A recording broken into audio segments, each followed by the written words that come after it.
Today's lecture is on carrier phase synchronization, which is required in passband modulation schemes such as QAM and PSK. A phase offset arises because the local oscillator at the receiver is not phase and frequency aligned with that of the transmitter signal. But this is not the only reason. The phase offset also gets affected by the overall channel impulse response, including the transmit and receive filters, as well as the propagation delay from the transmitter to the receiver. Here is a quick summary of QAM transmitter and receiver. So the symbol time is given by Tm, sample rate is given by 1 over Ts. There are L samples per symbol, and the match filter output is denoted by Z. These are the symbols which are converted from bits. They are upsampled and shaped by a pulse shaping filter before upconverted through a carrier generated from the local oscillator. Opposite operations are carried out at the receiver, where the signal is down converted first and then match filter with corresponding pulse shape, and then down sampled to 1 sample per symbol before being mapped to the constellation. The problem here is that the local oscillator at the transmitter and that of the receiver, they are not aligned. The effect of carrier phase mismatch can be seen either with the help of a timing diagram, eye diagram, or a constellation diagram. Because of the ease with which the effect of carrier phase is visible on the constellation diagram, we stick to this approach. Just in case you are interested in what the waveform expression looks like, from our knowledge of digital communication systems, we know that the I arm of the match filter output should consist of the symbol AIM only. We also know that the Q arm of the match filter output should consist of AQM only. And these are the ideal locations of those symbols, these 4 values. However, with the phase offset, constellation is rotated. What that means is that if a symbol 1 1 was transmitted in I and Q arms respectively, it will be received here.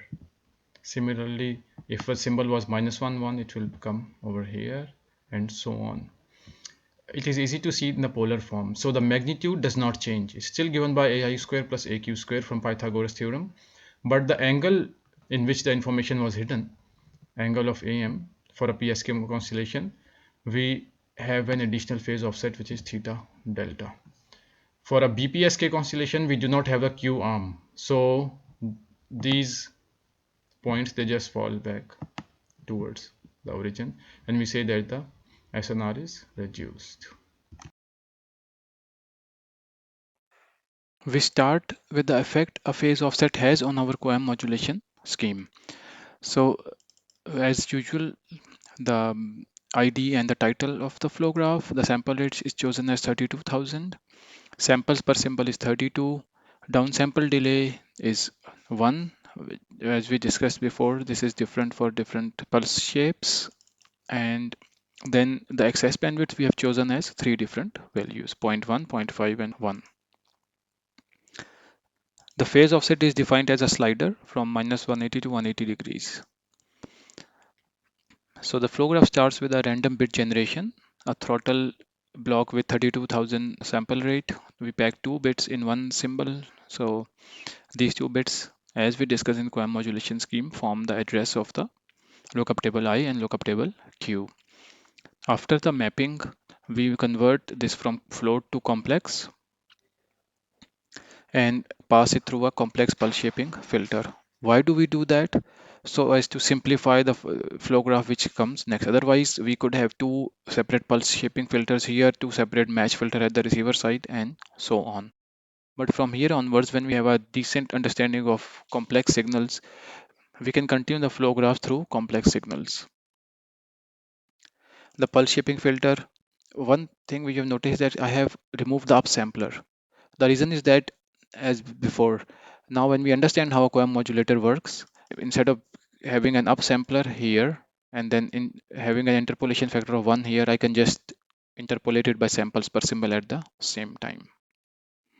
The rest of the settings are the same we discuss in QAM flow graphs. Here is the part where we are doing the phase rotation. So these boxes are Python statement can be entered here. and hence I'm introducing a phase offset as a complex number with match.cos phase offset and sine phase offset. Here is the match filter, and the important point is I'm not decimating by samples per symbol. I'm just doing the match filtering, and then I skip one sample with a downsample delay whose value was 1. It could be different, and then we keep every one sample in samples per symbol. In this case, in 32 samples per symbol, I will have 31 samples per symbol will be thrown out of every 32 samples. And then the time sink, constellation sink, and the output of the match filter has both I and Q parts. So to see an I diagram, I have made a custom I diagram block, and I am giving it the complex to imaginary. So the Q output, this will show the output of the Q I diagram. Let us see what happens when you run the flow graph. And we can see that with a phase offset of 0, both I and Q downsampled symbol they match exactly to the values of plus minus the amplitude, and the scatter plot has these nice four corners of the QAM modulation scheme, and the I diagram has these interference free points where it's sampled on the right time, no symbol previous or future interferes with the current symbol. To see the effect of the excess bandwidth, I choose 0.5. You see the cloud gets a little bigger, this gets a little jiggly, and the eye diagram gets a little ugly. But this is still interference free. The other extreme is zero point 0.1 where this cloud gets much bigger. There is a significant intersymbol interference and the eye diagram doesn't look so nice. This is actually not due to the excess bandwidth.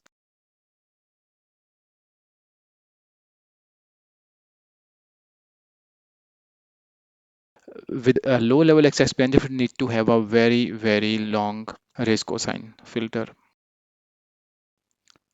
Let us rotate our signal by a phase offset now. To see the clear effect of phase offset, I choose excess bandwidth as 1. So you see, as we rotate through a phase offset, the I and Q samples, they are rated because of this projection. You can see this projection on the I-axis is different now, and the other projection is a little bigger. This projection is a little smaller, and that's why we have these big and small I-axis. Same goes for the Q-axis. On the eye diagram, on the other hand, you can see there is no interference-free region visible now. So one thing you can notice here is that with the increasing phase offset, this is rotating. So you already know now that when we discuss the effect of a carrier frequency offset, you will know that frequency is just rate of change of phase. So this constellation will be actually rotating in the case of a frequency offset. In the case of 45-degree rotation, you see that we have two clear eyes. Actually, this point becomes more clear if I pass the downsampler. So bypass, and then I run it again.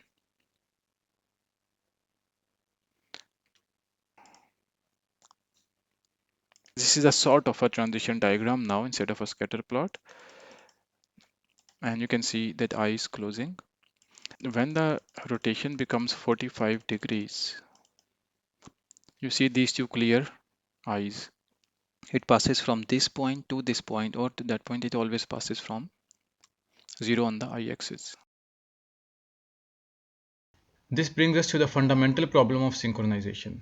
We have just discussed in the last slide that the match filter output has an angle which is given by the angle of the modulating symbol plus the phase offset. We can say that there are two components, one the modulating data and the other is the unknown phase difference. They both appear in the match filter output. So what is a QPSK signal? If you want to look at the mathematical expressions, it is given by this relation, but we can ignore everything else and just focus. This is the place where we are transmitting our information in terms of the phase of this carrier wave. How does this carrier wave look like? It looks like this. So we have a carrier wave, but whose angle are changing according to the modulating data. we can say that the signal phase is jumping around by 0, pi by 2 or pi at the symbol boundaries. So this is a jump of 90 degree, this is a jump of 180 degree, and so on, depending on the incoming bits. What happens if we give this signal as an input to a PLL? Why? Because we have learned that a phase lock loop can lock onto an incoming carrier wave. The problem arises because there are two components, not a single component. There are two components. The one, the modulating data, and the other, the carrier phase offset. So due to the modulating data, this carrier wave is jumping around at the symbol boundary, and it never allows a simple PLL to converge. This is the fundamental problem of synchronization, and this is the common theme you will see over and over again. The target of synchronization schemes is to remove the effect of the modulation such that the underlying waveform becomes available for our synchronization parameter estimation.